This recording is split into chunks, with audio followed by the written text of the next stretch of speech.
Кал, прашина и револт кај граѓаните. Вака изгледа секојдневието на жителите од 4 улици во центарот на Битола, кои веќе една година се реконструираат. Станува збор за Козара, 11 март, Чеде Филиповски и Панде Николов. Ова е срамота. До сега не беше било. Ова прашина јадиме, али прашина. Тешко нас. Страшно долго, не може то тако да трае. Ама не знам, сега ова Козара, кога ќе биде ова?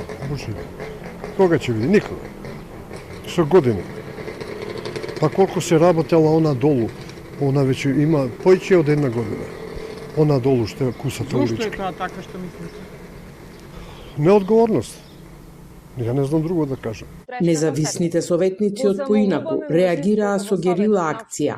Со роденденска торта одбележаа една година од почетокот на работите, а на седница на совет иронично предложија преименување на улицата Козара. Побарање на жителите на улица Козара, бидејќи една година се гушат во прашина и кога ќе врни се дават во кал, не можат да излезат од дома без да се направат бербат, што би се рекло по битолски.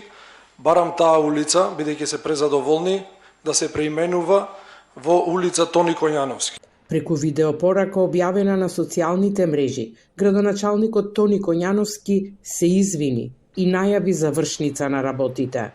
Но долго време работите беа закочени, заради фактот што и овие локации се во заштитеното подрачје, односно старото градско јадро, што не само овде, туку и на други локации бара време од надлежните институции. Конечно, се доби зеленото светло, градежните активности продолжуваат и за скоро време ќе следи и асфалтирање.